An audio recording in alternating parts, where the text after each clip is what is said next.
Coba ukur. Jangan-jangan selama ini ribuan kali sujud, tapi hasilnya nggak ada gitu, untuk apa? Nah, kalau hasil ini bisa kita dapati, misal dampak sujud antum itu ada, maka antum dapat hadiah langsung dari Allah Subhanahu wa taala. Yabtaghuna fadlan minallahi wa ridwana. Orang-orang yang sujudnya benar, itu lebih daripada ruku. Allah akan berikan kesempatan pada dirinya untuk mengabulkan doa-doa yang ia mohonkan khususnya dalam sujudnya.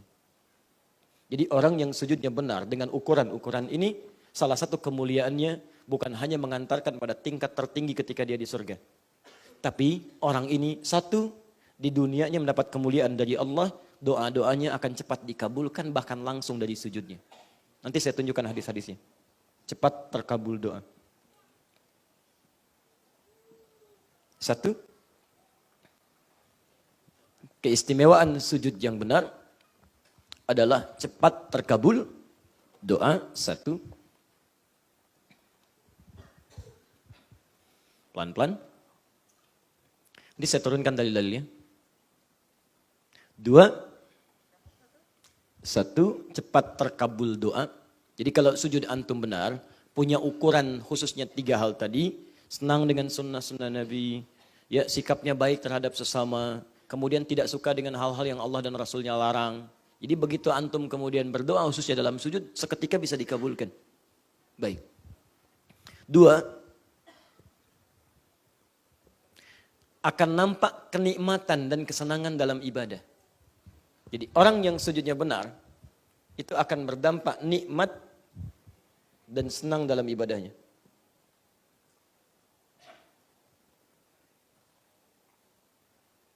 Bapak Ibu, kalau makan nikmat bertambah tidak? Kalau makannya nikmat nambah tidak? Nambah. Misal antum pergi ke pesta misalnya kan, terus ada prasmanan nikmat, nambah tidak? Pengennya begitu ya, tapi aturan tidak bisa, akhirnya nitip dong gitu ya. Baik. Tapi umumnya nambah.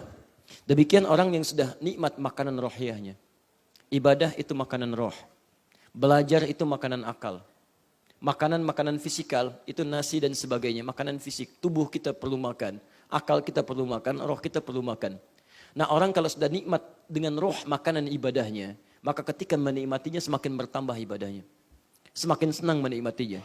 Maka Masya Allah kalau sudah senang jangankan fardunya, sunnahnya pun akan buru. Sunnahnya akan diburu.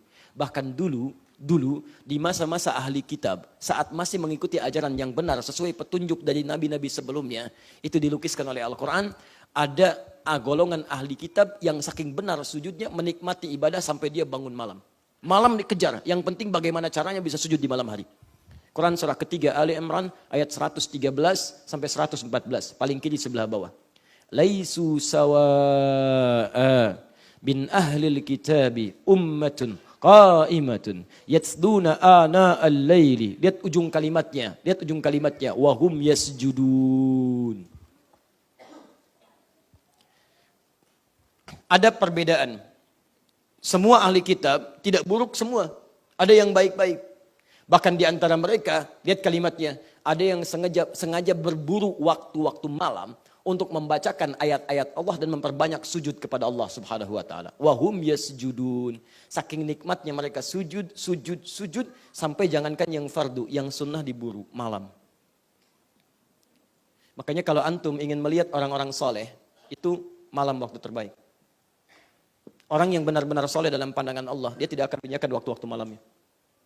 Ya, jadi kalau antum ingin mengukur sedekat apa antum dengan Allah, lihat aktivitas malam antum. Kalau malam antum ada investasi waktu yang baik untuk mendekat kepada Allah, maka ini menunjukkan bahwa tingkat kedekatan antum dengan Allah Subhanahu wa taala sedang dinaikkan, Pak, Bu. Kalau ibu ingin mengukur sesoleh apa suami ibu, salah satunya, kalau ingin lihat kedekatannya dengan Allah, bantu, Bu. Jangan dituntut. Berarti suami saya belum soleh ya? Bukan. Anda bantu, dorong, doakan, ajak. Pak, malam bangun yuk. Enggak mah, malam ada bola. Masya Allah. Nih pembalasan, kan semalam kalah tuh Madrid sama Tottenham Hotspur 3-1 lagi. Oh, misal gitu kan, sampai hafal tuh. Sekarang nggak bisa. Masya Allah, nggak apa-apa. Papa nonton bola dulu, nanti pertengahan babak, kan ada babak kedua tuh. Ya, daripada nggak ada apa-apa, 2 rakaat aja, Pak. Pelan-pelan aja dulu, Bu. Pelan-pelan. Kalau ada orang keras, jangan dilawan dengan keras lagi. Pada akhirnya pecah. Ya, Pak tahajud yuk. Nggak bisa, bola. Apa Papa nggak pengen bola? Nggak nyambung tuh. Apa tidak bisa jadi imam yang baik? Masya Allah, gak akan beres rumah tangga. Ya, pelan-pelan, Pak, gak apa-apa. Ya, insya Allah besok-besok lagi ya. Sekarang mama aja yang doakan. Tahajud, sholat. Begitu selesai datang, kasih minuman. Alhamdulillah Pak, ya. Tadi sudah sholat, mama doakan supaya papa sehat dan sebagainya. Hari kedua doakan lagi. Malam ketiga bisa jadi imam dia, Bu. Jadi imam. Kalau belum biasa malah ngajak. Mah tahajud yuk. Ya Pak, Masya Allah. Ya udah mama imam. Oh Masya Allah.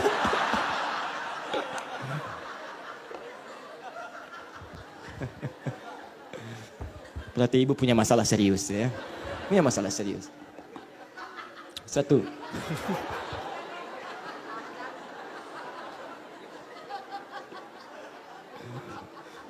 Antum belum sarapan ya. Agak lambat antum senyumnya. Aduh. Nih Bu, Pak. Ya. Makanya antum catat, antum lihat. Gampang kalau ingin jadi orang soleh. Malam maksimalkan.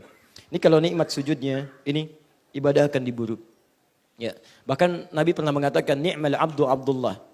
Hamba yang paling baik itu Abdullah. Sepanjang dia bisa bangun malam. Ini. Jadi disebut oleh Nabi, ni'mal abdu dengan kenikmatan. Hamba itu akan mendapatkan kenikmatan. Kalau bisa terbiasa bangun malam. Antum kenal Utsman bin Affan?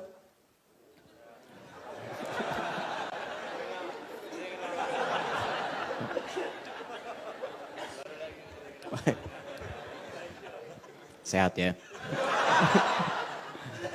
Utsman bin Affan itu kaya luar biasa. Hartanya banyak, asetnya ada sampai sekarang.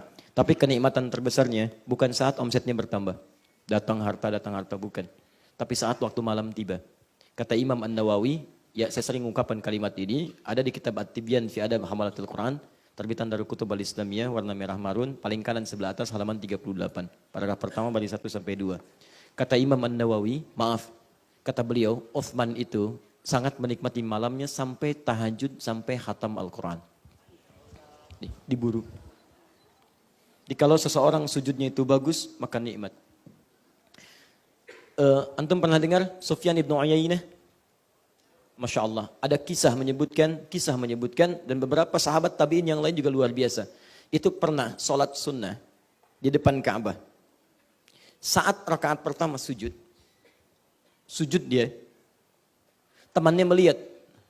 Begitu tawaf, ini Ka'bah, tawaf temannya, berbalik, tawaf pertama, ini masih sujud yang pertama, belum bangun.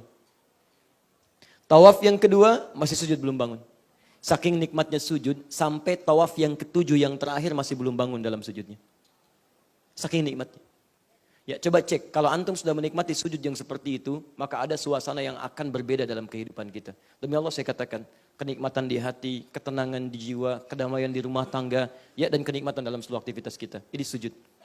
Jadi maksud saya, kalau antum bekerja belum tenang, di rumah belum tenang, dengan Allah belum dekat, coba lihat, mungkin ini belum sempurna, walaupun setiap hari antum sering sujud. Ini masalahnya mungkin. Ya. Dan nanti solusi itu bisa hadir ketika antum memohon kepada Allah, di puncak tertingginya. Nanti saya berikan rahasianya saat kita praktek. 3.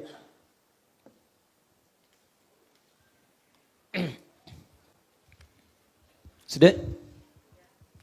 Orang yang sujudnya benar, sesuai dengan petunjuk Al-Quran dan Sunnah,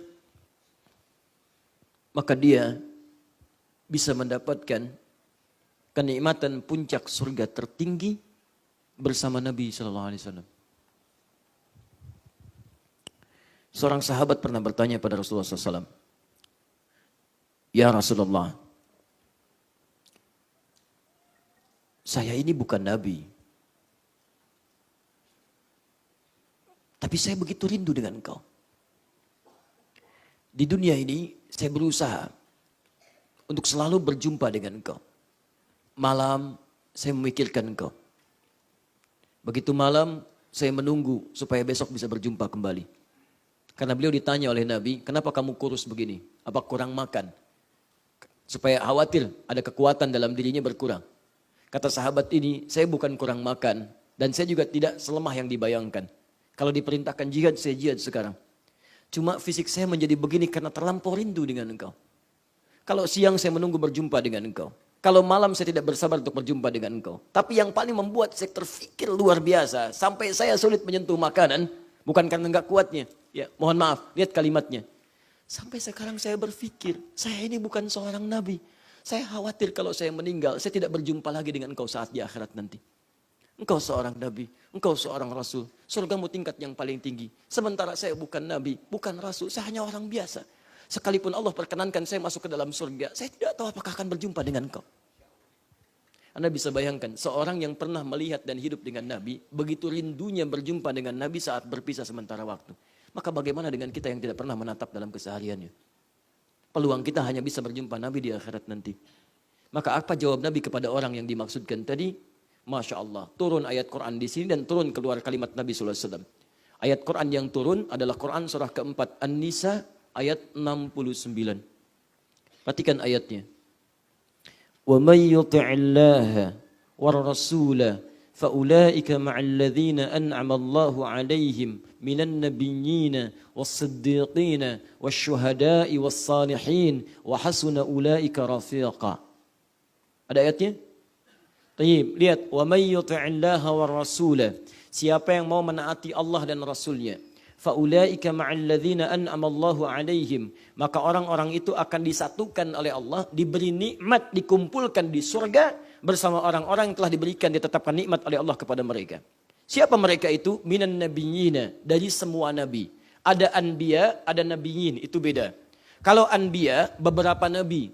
Makanya di surat Al-Anbiya tidak semua nabi dikisahkan, beberapa nabi saja. Tapi kalau nabiyin, semua nabi. Jadi ada orang yang saking dimuliakannya oleh Allah, maaf, ditempatkan di surga bersama dengan semua nabi. Pak, tetangganya siapa? Saya Ustadz Fulan, Masya Allah. Bapak siapa? Syekh Fulan. Bapak siapa? Kiai Fulan. Kalau Anda siapa? Depan saya, Nabi Ibrahim. Belakang, Nabi Musa. Kiri, Nabi Isa alaihissalam. Kanan Nabi Muhammad sallallahu alaihi wasallam. Nabiyin. Was-siddiqin, orang-orang jujur. Was-syuhada, para syuhada. Was-salihin, orang-orang saleh. Ditempatkan mereka di situ. Wa hasuna ulaika rafiqa, dan itulah teman-teman terbaik yang mengiringi Anda di surga. Kata Quran ada teman-teman terbaik di surga. Siapa teman yang lebih baik dibandingkan Rasulullah sallallahu alaihi wasallam? Tidak ada. Dzalikal fadlu. Nah, ini dzalikal fadlu. Itulah keutamaan terbaik, fadlu. Ini. Lihat teman-teman sekalian, mendapatkan tempat tinggal di surga bersama orang terbaik, khususnya Rasulullah sallallahu alaihi wasallam dan para nabi lainnya, disebut oleh Allah, ini teman terbaik dan ini keutamaan yang paling mulia, surga yang paling utama. Nah, ketika turun ayat ini, apa yang Nabi sampaikan pada orang tadi? Lihat kalimatnya, alaika bikathratis sujud. Alaika bikathratis sujud. Maka kamu perbanyak sujud, perbanyak sujud, perbanyak sujud. Yang diminta oleh Nabi, sujud. Di orang-orang yang banyak sujudnya, orang-orang yang benar dalam sujudnya, nikmat sujudnya bukan cuma dunia yang Allah berikan kepadanya, tapi akhirat diberikan tempat yang terbaik. Karena itulah ketika sujudnya benar dikembalikan ke Al-Fatah ayat 29, lihat kalimatnya. Lihat, tarahum rukka'an sujjada yabtaghuna fadlan minallahi wa ridwana. Fadla. Disebutkan di ayat ini, orang sujud dia minta fadlun. Di antara makna fadlun, keutamaan yang Allah berikan saat di surga. Makanya ketika orang sujud, motivasinya macam-macam. Ada orang minta dunia, tapi orang-orang terhebat dia meminta akhirat kepada Allah Subhanahu wa taala. Saya ingin bersama Nabi ya Allah. Ya Allah, saya tidak pernah menatapnya ya Allah. Ya Allah, saya rindu kepada ya Allah. Ya Allah, saya ingin berjumpa dengannya ya Allah. Ya Allah, mohon berikan kesempatan ya Rab, ya Rab, ya Rab. Jangan sampai akhir kehidupan saya di surga nanti tidak berjumpa dengan Rasulullah SAW. Sujud dia minta. Ini poinnya. Jika antum ingin merasa berjumpa dengan Rasulullah SAW, maka perbanyak sujud. Minta. Dan semoga Allah kabulkan insya Allah.